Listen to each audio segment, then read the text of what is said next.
Welcome to Book Spectrum. I'm your host, Chris Cordani. On Book Spectrum, we bring you authors who are not always seasoned writers, but they come from various occupations across the spectrum.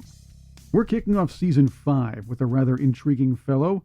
It's often said the little things you can learn in life are like riding a bike. Perhaps author Rick Cullerton shows us navigating the larger trials during one's existence is like flying a plane, which is how he tells his story in the new book, Messed Up Like You. I think that relates to most of us. Welcome to the Book Spectrum, Rick Cullerton. You really did go through quite a bit of trials in life. You had to battle anxiety, being told you would never amount to anything, and almost fulfilling the latter doomish prophecy until you turned things around. But what inspired you to tell this story in a book? You know, it started with a gift given to me by my daughter. She gave me a Storyworth subscription for Christmas a couple of years ago. And the questions asked were rather provocative. And not realizing that anyone was ever going to see this but myself, I was extremely honest and got some things out that I think I had been keeping to myself for quite a while, and it felt good. Not realizing until quite a bit into the project that there were other eyes on these answers when I started seeing comments from family members. And I thought, oh my, well, I've opened Pandora's box. There's no closing it now. So I finished the project, and lo and behold, my daughter printed the books and gave them out as Christmas gifts. And the answers were very candid. There were things in there that I had not discussed with anyone ever, not even my wife. But there they were. They were out, and the response from friends and family was not exactly as I had expected. There were questions about, did this really happen? And they seemed intrigued to some extent, especially friends who I'd had acquired later in life who didn't know about the earlier parts of my life. Had questions, and sometimes questions about their own life, and it started conversations, and one thing led to another.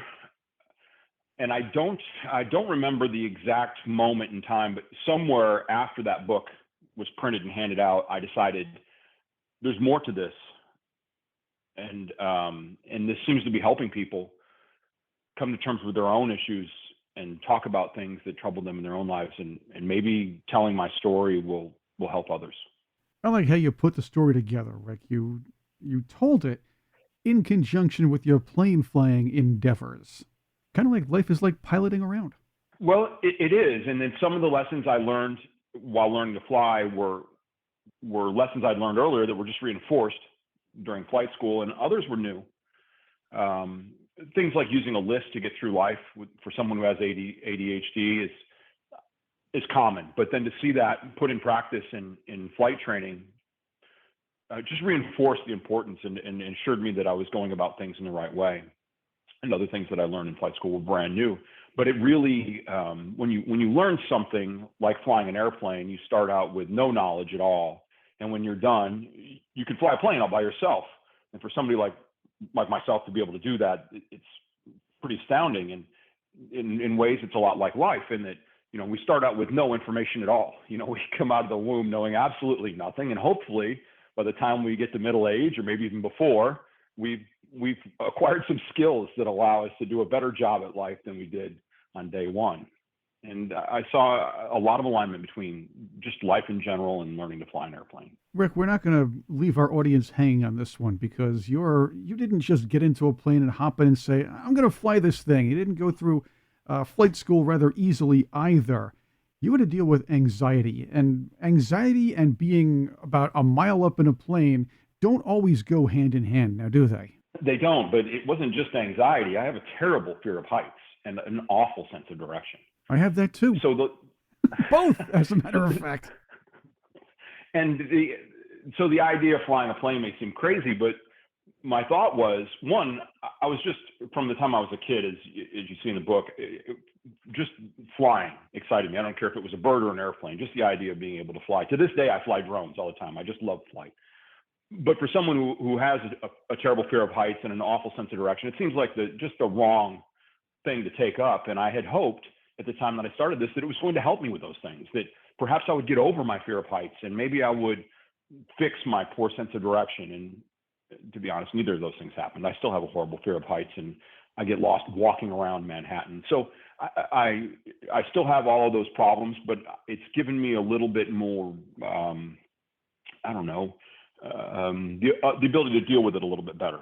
So these things aren't going to go away, but you know, if I get lost walking the streets of Manhattan, I don't get quite as upset with myself because, well, I'm not 7,000 feet in the air and at risk of running out of fuel. Keep in mind, I know most of Manhattan is a grid, but if you're downtown, anybody's going to get lost over there. There's no way to find your way around downtown. You make a wrong turn, forget it. You're not finding your way back for the next maybe 35 minutes. Yes, and walking can be difficult. I walked out of Penn Station yesterday, and I'm there all the time. And I just went out a different door and ended up walking in the wrong direction 3 blocks before I realized what I'd done. It's easy to get lost in Penn Station. I've been there. I've gotten lost in there several times. I used to commute to New York. So. Yes, it is. It is. I'm talking with Rick Cullerton on Book Spectrum here. His book, Messed Up Like You. It could be anybody's story, but yours is rather intriguing. Your peer group, your social group, your family even didn't believe some of it. Let's start from the beginning. I may have a short attention span on my own, but you, as you mentioned, have ADD and anxiety issues. How did you start manifesting these, and how did they subsequently affect your outlook on life, which would greatly affect your late teens and early 20s? Well, early on, it was difficult. You know, it was suggested several times that I'd be medicated, even later in life. I was even put on some medication, even as late as late 30s. A doctor put me on some things. It didn't work out. But earlier on, it created challenges in school. I wasn't a dumb kid, but I was not a good student. I wasn't interested in school. I was quickly bored with whatever was going on in the classroom. And the way this normally works for people with ADHD is, although you may be intelligent, you don't have interest in what's going on in the classroom. You think that you already have it figured out. And the next thing you know, you're behind because you weren't paying attention. And that's the way most of my classes went. So I had trouble in school. Obviously didn't go to college. If you read the book, you see I went someplace else when I finished high school instead. And then a little bit later in life, I began to understand that the way my mind jumps around, the way I multitask, and the way that the lack of focus on any one thing allows me to see many things at one time. And it also, I believe, is the reason that I have some of the creativity I have and have the ability to see things that aren't there. And by that, I mean things that could be there, solutions to problems. It seems, for me, it seems it's much easier than for other people to see solutions to problems. People come to me all the time at work, people that I work with, employees of mine with problems that they can't solve, that they want me to help them with. It seems so easy to me, and it seems like, well, here's the solution. And I realize that other people don't always see the answers as clearly as I do, or as easily as I do. So there are some benefits to ADHD or ADD, and I'm sure that most adults out there that have it realize this, that there are probably a lot of successful people that have ADHD. We still have things to deal with, and life can be difficult. But there are advantages too. It's not just it can be as much of a liability, but it can also be a great asset. It's sort of a gift in guise. You did wind up Rick Cullerton, and by the way, we're talking about Rick Cullerton's book, Messed Up Like You. You wound up on the wrong side of the law, in prison, something you discuss in detail in the book. But after getting out, what did you try to do with your life and yourself to try not to wind up back behind the proverbial bars? I don't know that when I left, that my motive was to stay out of prison. Obviously, I didn't want to go back. That's kind of the same thing in my book, but I understand where you're coming from. The changes I made, I don't think were intentional. So I left Central New York. This is early 80s, mid 80s, 84, thereabouts. And the economy was horrible. There were no jobs. So I left New York eventually for Texas and found work. which is what I was after. And by doing so, I found a new group of people. I had left behind some acquaintances that I had in New York. These weren't really good friends. These were people that I had just kind of ended up with. I'd moved from a little town called Skaneateles to a town called New York. It was a little more city-like, ran into some people that I should have been hanging out with. I was 17 years old at the time, maybe 16 when I moved out, and easily influenced. Just looking back, it seems foolish, but you get into this mindset of, if everybody else is doing this, it must be okay. And that's kind of where I was. Peer pressure. They're doing bad things. I'm doing bad things. It's all okay. And, but when I left and I went to Texas and started working, now I'm with people who are working and trying to earn money instead of whatever we were doing back in New York. And just ended up with a better group of people, and eventually ran into people adults, who said things to me that were very different than the things that I had heard in my childhood. Very different, encouraging things that made me think almost all at once that, like, maybe I'm not that messed up. Maybe I'm not a bad person. Maybe I do have some good qualities. These people keep telling me that I have so much promise. Several adults in respectful positions telling me things like, you're so smart. You have such insight. You've got so much potential. These were polar opposite of the things that I was hearing as a child in New York. I think I'd have to go back and find the yearbook, but I believe at one point in time I was voted most likely to succeed illegally. There were, and I don't remember if that was an official title or if that was just something wrong. But those are the types of things that I ran into, so a kid gets in a little bit of trouble, I got in trouble. And, if maybe I'd been guided in a different way, but the feedback I got was, you're a horrible kid. You're going to be a horrible kid. You're not going to amount to anything. And as so, there were no plans for college for me. No one ever even talked of such a thing. There was no chance that I was going anywhere after high school, nowhere good anyway. And I proved them right. Sometimes the power of influence can be incredible. When someone repeatedly tells you something, I think you can start to believe it, whether it's true or not, good or bad. If someone continuously tells you that you're going to amount to nothing, you very well may amount to nothing. And if someone is praising you and telling you all of these great things about yourself, you may start to become what they see. Makes a lot of sense. And believe me, I'm sure it happens to a lot of people. In your teens and 20s, these things that are said to you really do mold what you turn out to be. The good thing is, in the later portion of that teens and 20s, you started hearing all the good things. I do note that a lot of those in their 20s are invincible, or at least feel like they're invincible. I shouldn't say are invincible. This is what happens when I'm doing a live thing. But their life decisions would affect the rest of their existences in most cases. What were you doing in your 20s which both positively and negatively affected you? Well, in my 20s, the positive things that I did were work. I worked hard. I had lots of ideas. I was in business before I was old enough to drink.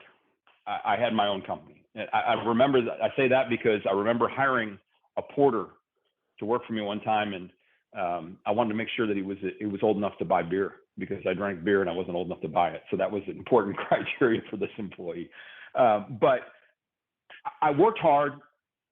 I gained good habits in that way, but I was not taking good care of myself. As I mentioned, the beer, I drank a lot. I smoked cigarettes. I ate food out of a paper bag. I was overweight.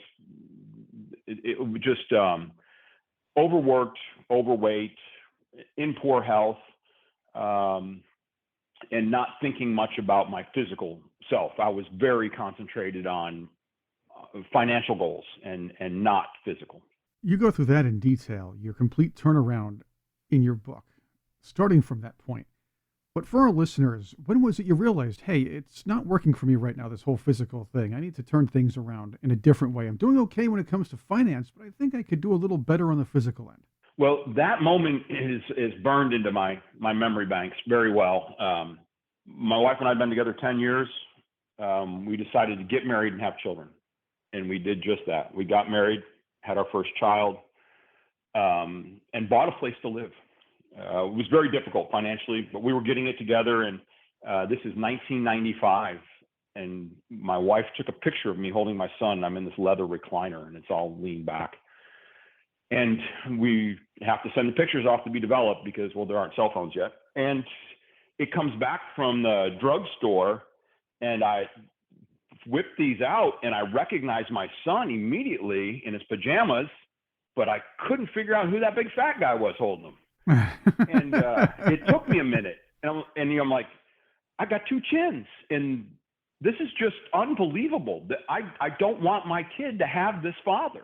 That was it. Now, I can't tell you that I was suddenly healthy next week. No, that's not going to happen. Right. But I was determined at that moment that I was going to change. That's one thing your book stresses, Rick. And the book is Messed Up Like You. The author is Rick Cullerton. He's with me here on Book Spectrum. In this instant gratification society, it's important. It's not to expect to defeat any kind of adversity or make any major life changes and see them come to positive fruition relatively instantly. It takes time, work, and patience. We're in that instant gratification society where people watch TikTok and enjoy a 15-second video and think, "Hey, that's great stuff," and read headlines and think that's the entire story.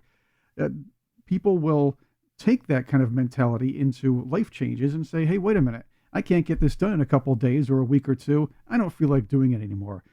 How did you stay patient, work hard, and keep driven on this whole thing? Well, I think I fell victim of what everyone does, in that I wanted a quick fix, and I started really hard and fast, and realized I was doing more than I was capable of. I decided that immediately I was going to run. I was at least 25 pounds overweight at the time. I had not the least bit of athletic genetics in my body whatsoever. There was no hope for this, but I made an attempt, and I was going to starve myself, and I was going to run. I was going to do all this, and of course it all failed. And then, but rather than just give up and go back and grab a tub of ice cream, I realized in everything that I had done previously that it was little by little. I wasn't able to buy that house that we were living in because I'd gotten a second job last weekend. I had to work to save my money in order to make the down payment on that house and all the other things that were required to do this. And I took what I had learned in my financial well-being and applied it to my physical self. And it was pretty easy for me to see that it wasn't that different, that I was going to need to work at this. It wasn't going to come overnight. And I started walking. I mean, it may seem overly simple, but I walked around the block, which was about 2.5 miles in this quadrant. That people often, it's a training ground in Austin. And I later used this same loop for triathlon training decades down the road. But you would see other people doing all sorts of crazy exercises, dragging tires and everything else. And I was just making it walking. And so that was the first couple months of just like getting there, and then I bought a bathroom scale and started monitoring my weight. Those things paying lie. attention to what I eat. Yes. And they can be difficult to use in the beginning, but it was just a slow, little by little. And then I found some help. So I had started to get a little healthier, and I wanted to get in the gym. So I decided I was going to do it at home. I was kind of embarrassed. I didn't really want to go to a gym. I was overweight, not the kind of person that, feels comfortable in the gym at all. I didn't even know if I could live. Anyway, I buy some weights for my house. By now we're 2 years later, and we've had a second child, my daughter Laura, and we've moved into a little bit nicer house. We bought another house, and we were renting our old house out. And this was things were starting to come together on that end. They were starting to come together physically for me, and I got a trainer, and she came to the house, and she helped me for a while. Karen Miller was her name, and Karen left Austin, and on her way out, she sold me her house. Well, that's which was good. our second piece of investment property. And she introduced me to a very important person in my life, Patty Farley. Um, this was probably about 1997, 1998. Patty and I are still friends and close, and we still go to their gym, Grass Iron. Anyway, Patty became my trainer and a real inspiration to me. She gave me guidance. She was not judgmental. She always had suggestions for me. And as I mentioned in the book, one day she suggested I get a bicycle. And I bought a used bike on Craigslist, and now we lived where there were hills. And I rode about 1 mile on that bike, and I thought I was going to die. And I It's not parked in the fun garage going and said, uphill on a bike. There we go. no, especially the first time. And, but I gave it another shot and another shot. And, as you probably read, at one point in time, I rode a bike from London to Paris. It took me 3 days. And by then I had learned that I could learn just about anything. I wasn't very good at learning, but I could do it. I could stay engaged enough to learn how to do nearly anything at all. And that was true with riding a bike too. So how'd you stay on top of the water when you went across the English Channel? On a boat. That's much better. Yeah, we took a ferry. We took a ferry across the river. That was a fiasco of a trip. That part's not in the book, but it was supposed to be a guided ride. We're supposed to have support, and our support vanished. And yes, so as did my luggage. Wake up in the hotel, we have nothing. Washing the bike clothes from the day before. We were pretty much on our own, and this was before the phones had very good navigation or anything else. But it was a very good experience. You did wind up, Rick, being a successful hotel owner in Central America. How did you as a businessman in that particular industry tread through the COVID craziness years? That wasn't an easy time for me or anyone else. I had a little bit of good luck in that I had homes in Costa Rica that we were renting as vacation rentals. And I had wanted to consolidate those into bigger properties. And I had the thoughts of getting a hotel. And before COVID came, I sold a good portion of those homes. At the time, I was a resident of Costa Rica, but even I wasn't allowed to come back. And I had some good luck. One, that I had sold most of the property, and two, that a good friend of mine who lived in Costa Rica, they made him close his business. He went to live in one of my houses because we were worried that with it completely abandoned, would everything be stolen? What would happen? Nobody to keep an eye if there was a water leak or anything else. So he stayed there through COVID, and eventually I was able to come back. And it was quite a while before they really locked that country down. It was tough. Not just for me, but for the people of Costa Rica. There was no aid for these folks. And it's one thing to see people standing in line waiting for food, but when you see people standing in line waiting for food, it's a little tougher. And especially when they're people that would do anything. People who work, when they, it's really tough watching friends suffer like that. It has to be difficult, and it wasn't fun up here, but a lot of other countries had it much worse than we had, and it destroyed economies around the world. And I can talk about on another show at another time how it enriched a very few people, but we'll get into that another time. About your book, of course, the Messed Up Like You. You could be any one of us. Any one of us could have been you. Things can happen. It's how you handle diversity, how you deal with the life lessons you face when you're younger, and of course, how you handle the people you meet, and how you handle the any weaknesses or strengths you've been given. And you've done this very well.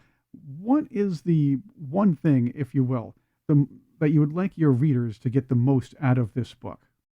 I think the thing that's most important is that none of your circumstances really matter.